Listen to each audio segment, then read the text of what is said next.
It's always great to come to an event like this, and when I see people coming in and looking around the room, about 35% of the people have been through Mojo CoWorking, so it really does show that there is some siloing in Asheville, but there's also a lot of people coming out and engaging and doing some great things. And so part of what I want to talk about today is, now that I've been doing CoWorking since 2011, April 1st will be our third year running Mojo.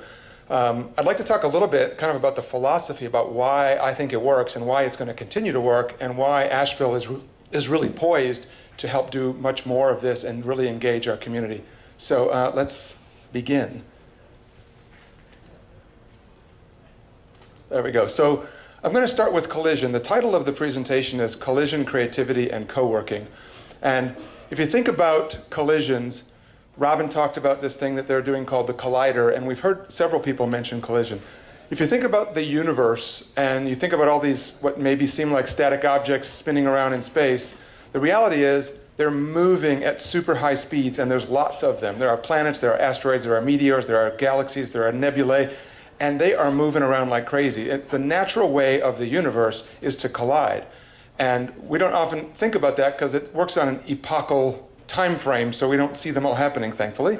The reality is when there is a collision, it's a spectacular event. And what happens is life is formed, things are destroyed, but also new lives happen and new things that would never have come together are rammed into each other at high speeds. And it really is a very natural part of the world. And so this concept of strategic collision making is a really important thing, which is kind of at the root and heart of the co-working experience. And that is the way that ideas happen, and that is the way that more and more businesses are starting to do their thing. So it wasn't too long ago that it wasn't like this at all. And I know that in Asheville, and hearing a bunch of these people talk today, we are talking about collisions and we're talking about co-working and collaboration. But not too long ago, we lived in a place that was structured very unorganically, very linear, very separate. Neighborhoods were built. Everything was built around don't infringe, don't collide. And if we click to the next one, that has to do with everything from the way we live to the way we farm. Everything was linear and separate, huge monocrops, which then led to that, which we often don't want to see anymore. But and if you think even about the way we work, if you hit the next slide, work was all done in hierarchies and in layers and in bureaucracy that was set up for a reason, because it was the industrial time and the pre-information economy, and everything had to be very structured. And that's where these things called org charts came in. And if you look very clearly in any org chart, there's always big gaps and spaces between every single thing. They're very linear and very separate. It's because no collisions are allowed in this type of environment. It is not something that they want in the type of atmosphere that businesses are put together in.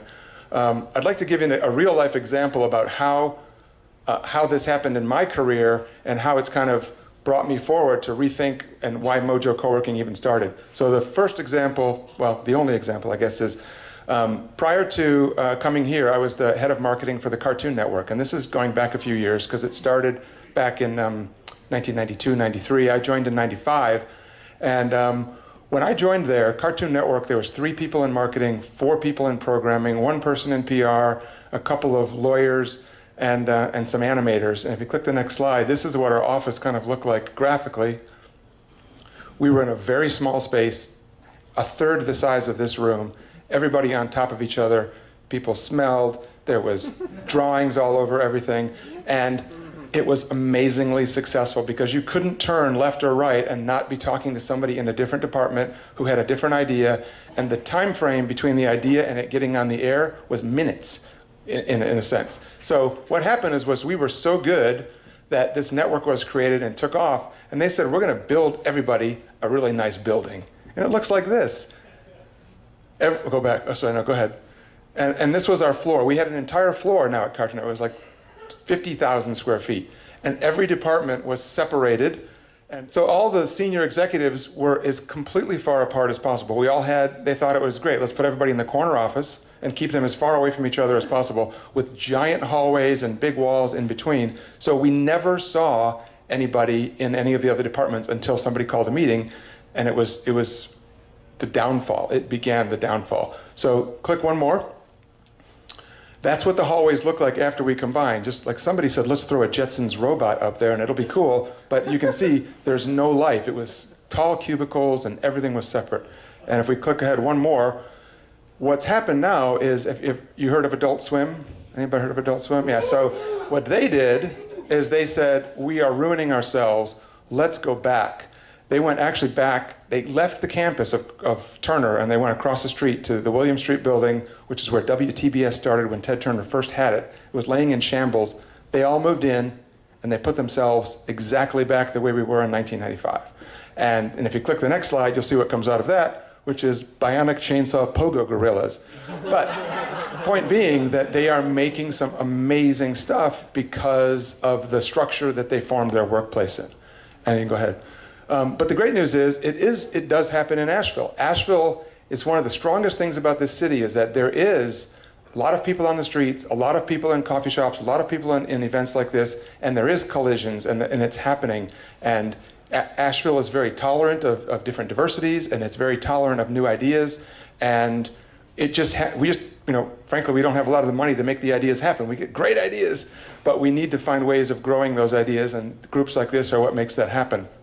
So one of the things that happened to me, I collided in Izzy's coffee shop back in 2008 with Allison Watson, and we started talking about this event called Hatch.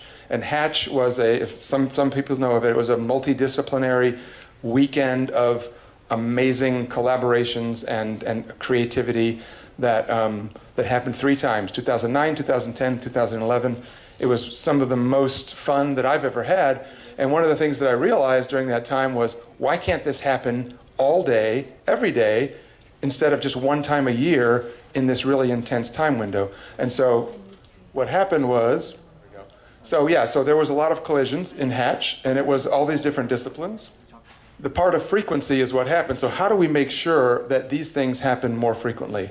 And this is really where the concept of once a year is not enough for this type of intense creative passion and collision. And so this is one of the founding reasons why Mojo CoWorking came to be. I kind of looked back at my days at Turner and Cartoon Network and saw that overlapping and that intensity of proximity, and created this space called Mojo CoWorking. It started on Pritchard Park, and now we're on Market Street. And if you haven't been by, please stop by, take a tour and take a look around. Just see it and just hang out. Click the next one. You can click one more, sorry. So it's a place where, on an everyday level, we have people colliding, inviting, learning, playing, working, everything but, we have drinking too, I guess, on Fermentation Fridays.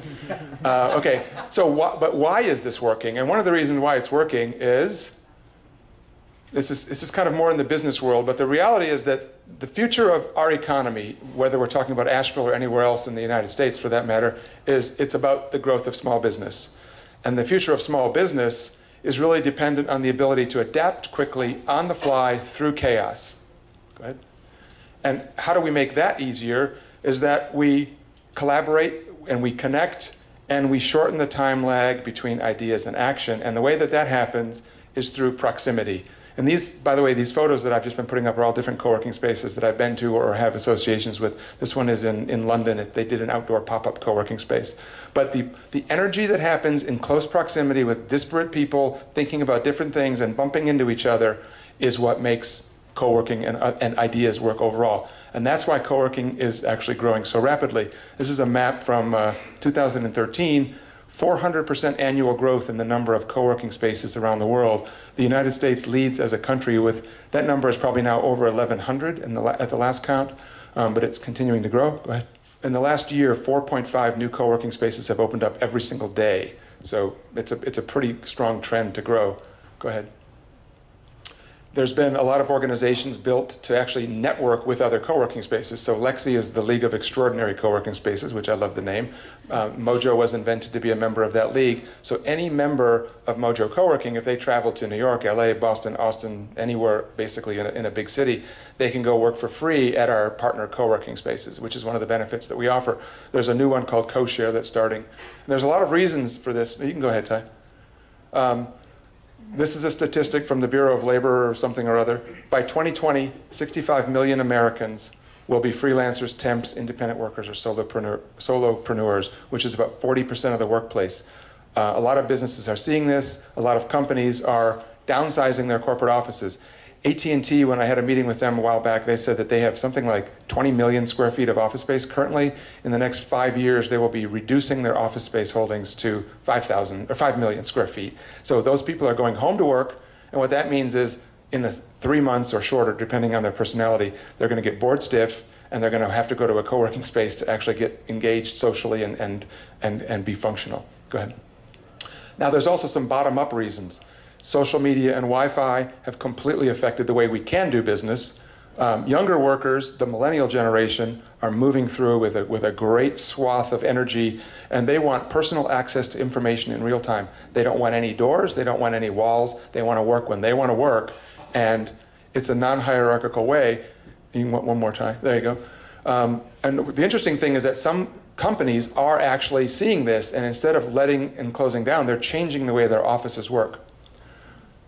Coca-Cola, for example, just opened up a co-working space in their corporate offices in Atlanta. So it's actually an open co-working space in Atlanta at Coca-Cola. You can go work. Google, back up.